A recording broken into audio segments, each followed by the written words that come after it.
Não estamos aqui, por exemplo, para comer. Não é para garantir as necessidades básicas dos seres humanos, como seres humanos. A necessidade primária nossa é política. Somos representantes de uma causa e somos representantes de um povo que luta. Lá e aqui. Nossa obrigação como palestinos levar nossa questão, nossa causa para aqueles com quem a gente convive. Biden, há 4 meses atrás, declarou que tenho 54 anos de vida pública. Nunca imaginei, nunca sonhei, mesmo nos piores pesadelos.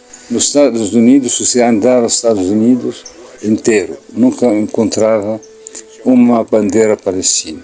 Hoje, nos Estados Unidos, tem floresta de bandeiras palestinas, talvez mais em número do que as próprias bandeiras americanas. Por que isso? Por causa do esforço dos palestinos, dos árabes, de todos aqueles que apoiam a causa palestina. O preço é muito alto.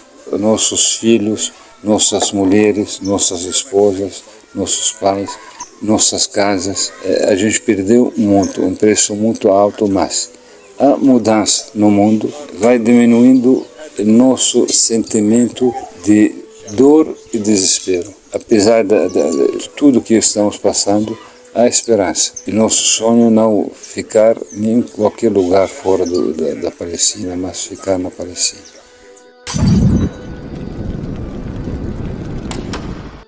O jornal A Nova Democracia viajou 480 quilômetros do Rio de Janeiro até a Vila Minha Pátria, na cidade de Morungaba, no interior de São Paulo, para conversar com famílias palestinas que vieram de Gaza para São Paulo depois do 7 de outubro. Nossa equipe de jornalismo, juntamente com o Dr. Abdellatif Hassam, conselheiro editorial de AND e também tradutor nessa reportagem, puderam conhecer como vem sendo a adaptação deles à nova vida, mas sem deixarem de acompanhar de perto a situação de seu país, a Palestina.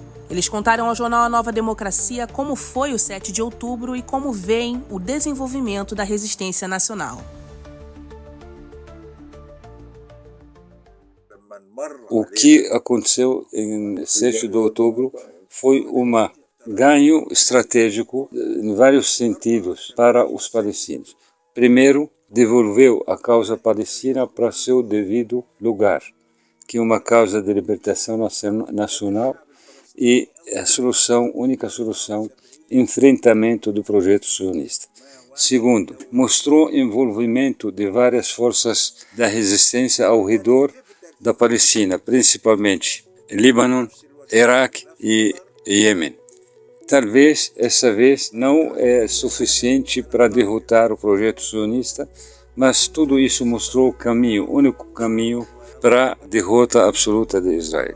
Fala do que aconteceu dia 7 de outubro. Afirmou várias vezes que não foi algo espontâneo. Foi o primeiro resultado de 74 anos de opressão, de tentativas contínuas, constantes de Israel de impor uma solução final para a questão palestina. Israel estava tentando isso, planejando isso, mas as forças de resistência também estavam planejando a maneira mais adequada para enfrentar esse plano sionista. Com Gaza cercada durante mais de 17 anos, as forças de resistência palestina conseguiram, com recursos mínimos, se preparar e conseguir realizar o inimaginável no cenário local. Falou como militar que na fronteira com Gaza há sensores que identificam qualquer ser humano a 300 metros de distância. E esse sensor ligado com metralhadora automática, que atira em situação de identificar qualquer objeto móvel. A resistência conseguiu dobrar esses recursos tecnológicos mais avançados no mundo atual. Conseguiram enfrentar, passar e entrar dentro do território palestino ocupado, que chamam de Israel. O que aconteceu? Que Israel não estava preparada para isso. As forças de resistência palestinas não sabiam da festa que estava acontecendo. Então, o massacre de civis, que todo mundo fala, foi massacre realizado por forças sionistas contra sua própria população. Primeiro, por desconhecimento, surpresa, e segundo, para criar uma narrativa para justificar o que Israel está fazendo em Gaza atualmente. Se o Hamas, as forças de segurança, não começar 6 de outubro, em poucos dias já estava preparado 2 planos, um para Gaza e o outro para Líbano. Em Gaza era atacar de fora, na fronteira, na região da fronteira, e Gaza uma faixa extremamente estreita. Qualquer metralhadora, mesmo não avançada, conseguiria alcançar o ponto mais distante em Gaza. Então a intenção deles era, de fato, destruir Gaza e depois invadir. O mesmo seria feito com o Líbano. 7 de outubro deu um golpe muito forte para esses planos sionistas. E o que ajudou em não realizar esses golpes foi a participação do Hezbollah no dia seguinte. Hezbollah começou com ataques contra o norte da Palestina ocupada, que é o norte de Israel, com em média 200 mísseis por dia. Não podemos esquecer o desequilíbrio das forças de tecnologia entre as forças de resistência e Israel. Mas a resistência mostrada tanto por forças de resistência em Gaza e sul do Líbano atrapalhou todos os planos sionistas. Há diferença muito grande entre forças de resistência em Gaza e Hezbollah. Hezbollah tem meios de se sustentar, de manter o oferecimento de armas, de apoio logístico, uma coisa que Gaza não tem. Quem controla as fronteiras com Gaza são o governo egípcio, e que impede a entrada de qualquer, não apenas ajuda militar, mas ajuda humanitária, que a gente está vendo atualmente. Irã, os iemenitas, o Iraque, ajudaram de uma forma, e o governo de Sírio ajudaram a manter Hezbollah forte até o último momento. Essa trégua atual no sul do Líbano tem importância estratégica. Primeira vez na história das guerras entre Israel e os árabes, Israel não alcança seus objetivos militares antes de trégua. Geralmente eles conseguiram realizar o que eles queriam e trégua no segundo plano. Hoje é o contrário. Israel aceitou trégua sem alcançar nenhuma exigência estratégica do parte do Hezbollah. Um descanso de guerreiros e vai voltar, infelizmente, não porque Hezbollah quer, mas porque Israel não vai engolir essa derrota contra Hezbollah. O que aconteceu em Gaza, o balanço estratégico da luta contra o sionismo foi algo extremamente importante. E não importa o preço pago, mas mostrou o único caminho para, pelo menos, enfrentar nesses momentos atuais o projeto sionista, para posteriormente se preparar melhor e o conflito não vai acabar, pode ter trégua, mas a próxima guerra vai ser uma guerra de libertação, com palestinos mais preparados e as forças de resistência no mundo árabe também mais preparados. Meu nome é Mohamed Farahat. Eu cheguei para o Brasil com minha família, minha esposa, meus filhos, em novembro de 2023. Foi um ano. Todos agora moramos no Brasil, em Morungaba, cidade, na Vila Minha Pátria. Eu saí minha casa quando a guerra começou. Minha casa atacada, tudo. Ainda minha família está lá em Gaza, minha mãe, meus irmãos, todos agora têm problemas porque a situação lá é muito difícil. Eles precisam água, roupa, casa, comida, remédio. Então a situação é muito, muito difícil lá. Estamos felizes aqui no Brasil, pessoas aqui brasileiros respeitamos todos os dias, especificamente na Vila Minha Pátria, aqui vai trabalhando aqui. Eu e minha família estamos muito felizes aqui no Brasil. Meus filhos agora participam ou estudam na escola aqui em Morungaba. Meus filhos ainda estudam português. Eu e minha esposa estudamos português na Vila Minha Pátria, também em escola em Campinas. Português foi difícil, mas eu estou feliz porque eu falando agora português. Nossos planos aqui no Brasil no futuro, encontrar para trabalho para meus filhos, completar educação. Quero começar novo futuro aqui no Brasil. Muito obrigado para vocês também. A origem da família de Hebron, da Cisjordânia, Palestina. Foram para Gaza há muito tempo, mas a maior parte da vida de Gadir ele morou na Tunísia. Quando os palestinos, o pai dele foi expulso de Beirute com força do LP e vivia lá com o presidente Yasser Arafat durante vários anos, várias décadas. Em 94, após acordos do Oslo, que autorizou o retorno de uma parcela da população palestina diáspora, eles foram para Gaza e lá permaneceram em Gaza como família até 2 meses após o início da 7 de outubro. Depois disso, eles estão aqui. Eu estudei ciência política. Eu trabalhei antes em Gaza, clínica governamental em administração em Gaza. Depois da guerra, só não tem trabalho, não tem vida em Gaza. 2 meses depois da guerra, viemos para no Brasil com minha família. E quando eu escuto voz da bomba, sawaria, eu acho que é chuva. Eu achava que era trovão, não entendia que era ataques. De manhã cedo, quando começou tudo, ela estava se preparando para levar as crianças para a escola. E percebendo que era guerra, ela tentava voltar para a casa do pai, não conseguia. Ela estava na casa do cunhado, Muhammad, na casa da irmã dela. Então, os ataques estavam perto da casa onde ela estava. Ninguém foi atendido naquele momento.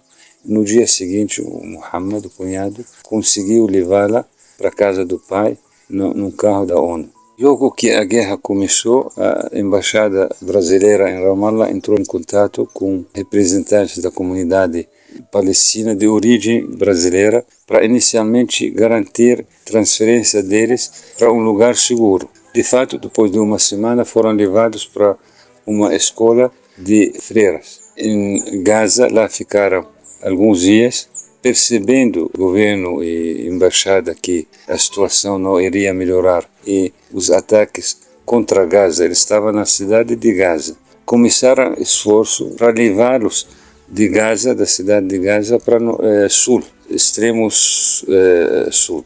Isso foi feito depois de uma semana, quando a embaixada conseguiu garantir um ônibus identificado com sinais de que é uma missão brasileira. Autoridades militares israelenses foram avisados que são brasileiros, porque qualquer carro, ônibus poderia ser atacado por israelenses, mesmo sendo civis. Então a embaixada, quando conseguiu a autorização das autoridades militares israelenses, eles foram para o sul e ficaram lá até conseguir saída de Gaza para Egito, do Egito para Brasil. O maior desafio era como garantir segurança de meus filhos. Por isso, quando houve uma possibilidade de entrar em contato com a embaixada e tirar meus filhos, eu tinha uma condição especial.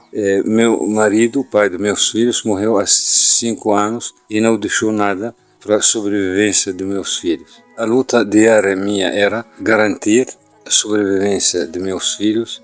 Era muito difícil, e mesmo antes da guerra tentava achar uma maneira de sair de Gaza para garantir um futuro melhor para os meus filhos. Eu saí de Gaza não por opção, por falta de opção. Era morrer ou sair. Chega uma situação que você não tem muitos sonhos na vida. E meu sonho agora é tentar garantir uma vida o mais normal para os meus filhos, onde não há destruição, não há guerra, não há sofrimento. Meu sonho é receber meus filhos que estão fora e tentar reconstruir uma família para depois pensar no futuro. Não tenho essa facilidade tão grande de sonhar. Mesmo antes da guerra e durante vários anos, nossa família não tinha estabilidade, não tinha lugar fixo. Eu era obrigada a cada alguns anos voltar para casa devido ao meu trabalho. Meus filhos também eram obrigados a me acompanhar e agora piorou tudo. Não estou em Gaza, estou aqui, eles não estão comigo. Então eu gosto do Brasil, planejo tentar fazer a vida, mas com meus filhos aqui e tentar um futuro pelo menos minimamente estável e minimamente seguro aqui nessa terra. O sofrimento, a dor, obrigou a mulher palestina a ser forte. A mulher palestina, o mãe de mártir, o irmã de mártir, o filho de mártir. Somos o povo dos mártires. A missão histórica da mulher palestina é manter o fogo da liberdade dos palestinos aceso. Nossa obrigação é educar nossos filhos, não apenas amar nossa pátria, lutar para libertá-la. Resistir e não sair da sua terra quando possível. Não saímos porque queremos, fomos obrigados. Saímos da Palestina, mas carregamos a Palestina junto com a gente, até o dia que nossos filhos, nossos netos vão voltar. Por que, por exemplo, há diferença entre a percepção dos latinos sobre a questão palestina quando eles conhecem? Eles são mais abertos, às vezes mais que os árabes. Por quê? Porque os governos no mundo árabe separam o povo, então são totalmente isolados do mundo. Eles percebem a informação que o governo repassa para eles. Nos últimos dias ele está deprimido, por quê? Notícias repete diariamente sobre o esforço egípcio para achar um entendimento. Quando você descobre que o serviço de inteligência de Egito, de Qatar, de Turquia, vai para Tel Aviv, volta para Tel Aviv, vai para Doha, vai, e descobre que tudo isso só para criar uma comissão de observação. E parece nessa comissão falta porteiro. Esse porteiro vai ser a autoridade palestina. Organiza quem vai entrar e quem vai sair apenas, não decide. De tanto sofrer, os palestinos acham que Palestina é o centro do mundo, mas a gente precisa ver a proporção. Por exemplo, as filhas, os netos dele falam de Morungaba. Quando a gente fala somos de Morungaba, ninguém conhece Morungaba. E aqui é a proporção, você está comparando com um país continental, mas na Palestina, talvez Morungaba seja geograficamente o território de Morungaba, metade da Palestina. Um território muito grande. Então, a concentração da história de geografia na Palestina é totalmente diferente do que no Brasil. Os palestinos, devido à vida que eles passaram, as experiências, o sofrimento, a dor, não porque eles são melhores nem piores, mas porque passaram por situações diferentes, criou um sensor interno. Esse sensor de autocontrole e de avaliação externa. Por exemplo, quando eles chegaram aqui, a administração não sabia o que é ser palestino. Infelizmente tem outros refugiados de outras guerras, outros países, mas cada país, cada experiência, cada sofrimento é único. E como os palestinos estão passando por isso há muito tempo, eles não podem ser tratados, não porque é melhor e o que é pior, mas porque é diferente. A exigência deles é diferente. A necessidade primária nossa é política. E somos representantes de um povo que luta, lá e aqui.